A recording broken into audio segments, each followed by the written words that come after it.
So I'll start with this. A couple of years ago, an event planner called me because I was going to do a speaking event. And she called and she said, I'm really struggling with how to write about you on the little flyer. And I thought, well, what's the struggle? And she said, well, I saw you speak, and I'm going to call you a researcher, I think, but I'm afraid if I call you a researcher, no one will come because they'll think you're boring and irrelevant.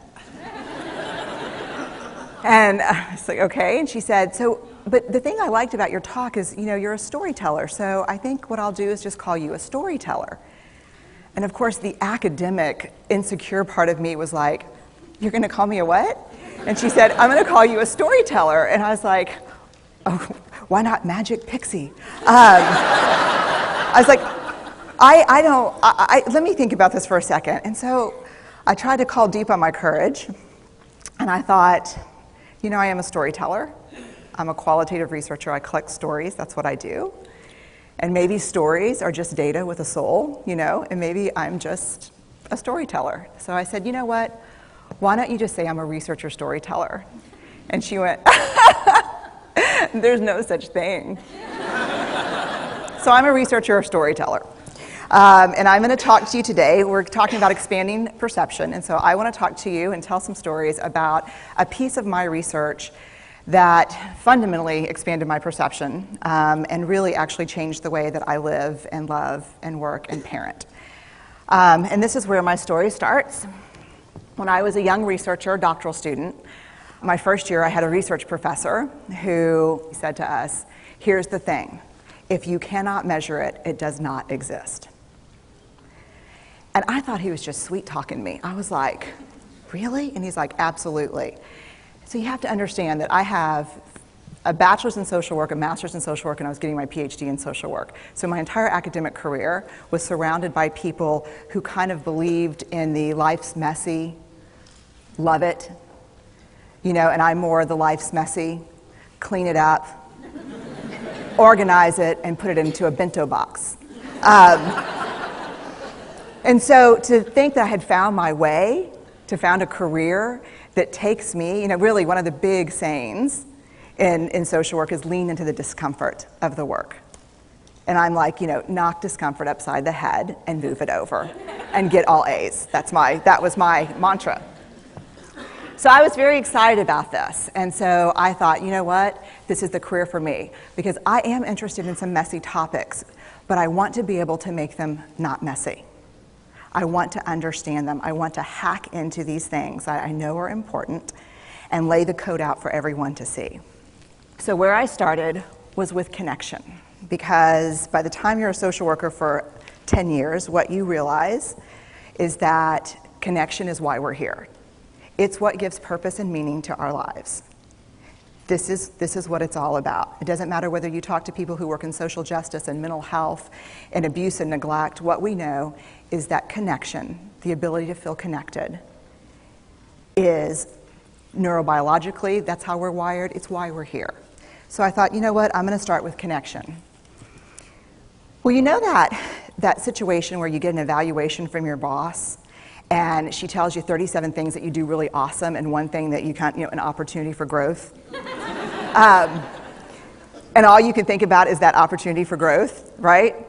Well, apparently this is the way my work went as well, because when you ask people about love, they tell you about heartbreak. When you ask people about belonging, they'll tell you their most excruciating experiences of being excluded. And when you ask people about connection, the stories they told me were about disconnection. So very quickly, really about 6 weeks into this research, I ran into this unnamed thing that absolutely unraveled connection in a way that I didn't understand or had never seen. And so I pulled back out of the research and thought, I need to figure out what this is. And it turned out to be shame. And shame is really easily understood as the fear of disconnection. Is there something about me that if other people know it or see it, that I won't be worthy of connection? The things I can tell you about it, it's universal. We all have it. The only people who don't experience shame have no capacity for human empathy or connection. No one wants to talk about it, and the less you talk about it, the more you have it. What underpinned this shame, this I'm not good enough, which we all know that feeling. I'm not blank enough. I'm not thin enough, rich enough, beautiful enough, smart enough, promoted enough. The thing that underpinned this was excruciating vulnerability. This idea of, in order for connection to happen, we have to allow ourselves to be seen, really seen. And you know how I feel about vulnerability. I hate vulnerability. And so I thought, this is my chance to beat it back with my measuring stick. I'm going in, I'm going to figure this stuff out, I'm going to spend a year, I'm going to totally deconstruct shame, I'm going to understand how vulnerability works, and I'm going to outsmart it. So I was ready, and I was really excited. As you know, it's not going to turn out well. You know this. So I could tell you a lot about shame, but I'd have to borrow everyone else's time. But here's what I can tell you that it boils down to. And this may be one of the most important things that I've ever learned in the decade of doing this research. My 1 year has turned into 6 years, thousands of stories, hundreds of long interviews, focus groups. At one point, people were sending me journal pages and sending me their stories, thousands of pieces of data. And 6 years. And I kind of got a handle on it. I kind of understood this is what shame is, this is how it works. I wrote a book, I published a theory, but something was not okay. And what it was is that if I roughly took the people I interviewed and divided them into people who really have a sense of worthiness, that's what this comes down to, a sense of worthiness. They have a strong sense of love and belonging. And folks who struggle for it, and folks who are always wondering if they're good enough. There was only one variable that separated the people who have a strong sense of love and belonging and the people who really struggle for it, and that was the people who have a strong sense of love and belonging believe they're worthy of love and belonging. That's it. They believe they're worthy. And to me, the hard part of the one thing that keeps us out of connection is our fear that we're not worthy of connection, was something that personally and professionally I felt like I needed to understand better. So what I did is I took all of the interviews where I saw worthiness, where I saw people living that way, and just looked at those. What do these people have in common? And I have a slight office supply addiction, but that's another talk. So I had a manila notebook, a manila folder, and I had a Sharpie, and I was like, what am I going to call this research? And the first words that came to my mind were wholehearted. These are kind of wholehearted people living from this deep sense of worthiness. So I wrote at the top of the manila folder, and I started looking at the data. In fact, I did it first in this in a 4-day very intensive data analysis where I went back, pulled these interviews, pulled the stories, pulled the incidents. What's the theme? What's the pattern? My husband left town with the kids because I always go into this kind of Jackson Pollock crazy thing where I'm just like writing and going and kind of just in my researcher mode. And so here's what I found. What they had in common was a sense of courage. And I want to separate courage and bravery for you for a minute. Courage, the original definition of courage, when it first came into the English language, it's from the Latin word cur, meaning heart. And the original definition was to tell the story of who you are with your whole heart. And so these folks had, very simply, the courage to be imperfect. They had the compassion to be kind to themselves first and then to others, because as it turns out, we can't practice compassion with other people if we can't treat ourselves kindly. And the last was they had connection, and this was the hard part, as a result of authenticity. They were willing to let go of who they thought they should be in order to be who they were, which is, you have to absolutely do that for connection. The other thing that they had in common was this. They fully embraced vulnerability. They believed that what made them vulnerable made them beautiful. They didn't talk about vulnerability being comfortable, nor did they really talk about it being excruciating, as I had heard earlier in the shame interviewing. They just talked about it being necessary. They talked about the willingness to say I love you first. The willingness to do something where there are no guarantees. The willingness to breathe through waiting for the doctor to call after your mammogram. The willing to invest in a relationship that may or may not work out. They thought this was fundamental. I personally thought it was betrayal. I could not believe I had pledged allegiance to research, where our job, the definition of research is to control and predict, to study phenomenon for the explicit reason to control and predict. And now my mission to control and predict had turned up the answer that the way to live is with vulnerability and to stop controlling and predicting. This led to a little breakdown, which actually looked more like this. And it did. It led to I call it a breakdown, my therapist calls it a spiritual awakening. Spiritual awakening sounds better than breakdown, but I assure you it was a breakdown. And I had to put my data away and go find a therapist. Let me tell you something. You know who you are when you call your friends and say, I think I need to see somebody.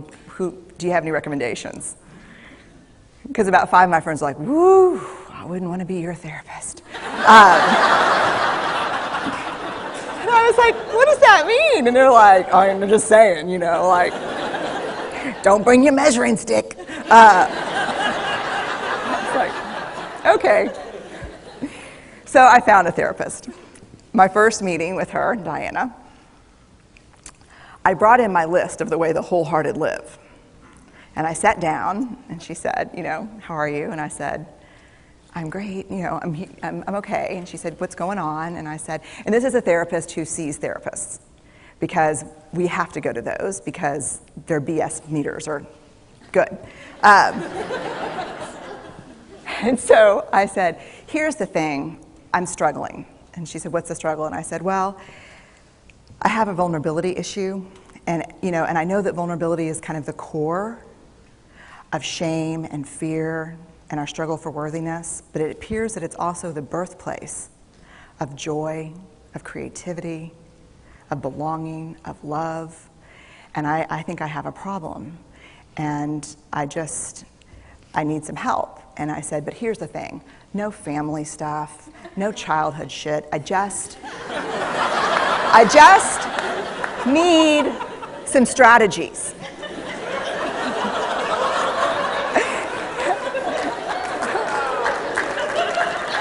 Thank you. So she goes like this. And then I said, it's bad, right? And she said, it's neither good nor bad. It just is what it is. And I said, oh my God, this is gonna suck. And it did, and it didn't. And it took about a year. And you know how there are people that, like, when they realize that vulnerability and tenderness are important, that they kind of surrender and walk into it? A, that's not me. And B, I don't even hang out with people like that. For me, it was a year-long street fight. It was a slugfest. Vulnerability pushed, I pushed back. I lost the fight, but probably won my life back. And so then I went back into the research and spent the next couple of years really trying to understand what the wholehearted, what the choices they were making, and what are we doing with vulnerability? Why do we struggle with it so much? Am I alone in struggling with vulnerability? No. So this is what I learned. We numb vulnerability. When we're waiting for the call, it was funny, I sent something out on Twitter and on Facebook that says, how would you define vulnerability? What makes you feel vulnerable? And within an hour and a half, I had 150 responses. Because I wanted to know, what's out there. Having to ask my husband for help because I'm sick and we're newly married. initiating sex with my husband, initiating sex with my wife, being turned down, asking someone out, waiting for the doctor to call back, getting laid off, laying off people. This is the world we live in. We live in a vulnerable world. And one of the ways we deal with it is we numb vulnerability. And I think there's evidence, and it's not the only reason this evidence exists, but I think that it's a huge cause. We are the most in debt, obese, addicted, and medicated adult cohort in US history. The problem is, and I learned this from the research, that you cannot selectively numb emotion. You can't say, here's the bad stuff. Here's vulnerability, here's grief, here's shame, here's fear, here's disappointment. I don't want to feel these. I'm going to have a couple of beers and a banana nut muffin. I don't want to feel these. And I know that's knowing laughter. I hack into your lives for a living. I know that's, God. You can't numb those hard feelings without numbing the other affects or emotions. You cannot selectively numb. So when we numb those, we numb joy. We numb gratitude. We numb happiness. And then we are miserable and we are looking for purpose and meaning. And then we feel vulnerable. So then we have a couple of beers and a banana nut muffin. And it becomes this dangerous cycle. One of the things that I think that we need to think about is why and how we numb. And it doesn't just have to be addiction. The other thing we do is we make everything that's uncertain, certain. Religion has gone from a belief in faith and mystery to certainty. I'm right, you're wrong, shut up. That's it. Just certain. The more afraid we are, the more vulnerable we are, the more afraid we are. This is what politics looks like today. There's no discourse anymore. There's no conversation. There's just blame. You know how blame is described in the research? A way to discharge pain and discomfort. We perfect. If there's anyone who wants their life to look like this, it would be me. But it doesn't work, because what we do is we take fat from our butts and put it in our cheeks. Which just, I hope in 100 years people will look back and go, wow. You know? And we perfect, most dangerously, our children. Let me tell you what we think about children. They're hardwired for struggle when they get here. When you hold those perfect little babies in your hand, our job is not to say, look at her, she's perfect. My job is just to keep her perfect, make sure she makes the tennis team by 5th grade and Yale by 7th grade. That's not our job. Our job is to look and say, you know what? You're imperfect and you're wired for struggle, but you are worthy of love and belonging. That's our job. Show me a generation of kids raised like that and we'll end the problems I think that we see today. We pretend that what we do doesn't have an effect on people. We do that in our personal lives. We do that corporate, whether it's a bailout, an oil spill, a recall. We pretend like what we're doing doesn't have a huge impact on other people. I would say to companies, this is not our first rodeo, people. We just need you to be authentic and real and say, we're sorry, we'll fix it. But there's another way, and I'll leave you with this. This is what I have found. To let ourselves be seen, deeply seen, vulnerably seen. To love with our whole hearts, even though there's no guarantee. And that's really hard, and I can tell you as a parent, that's excruciatingly difficult. To practice gratitude and joy in those moments of kind of terror when we're wondering, can I love you this much? Can I believe in this passionately? Can I be this fierce about this?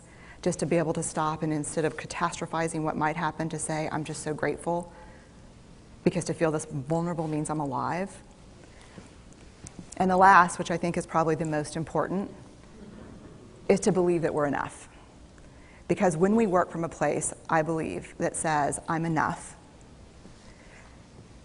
then we stop screaming and start listening. we're kinder and gentler to the people around us, and we're kinder and gentler to ourselves.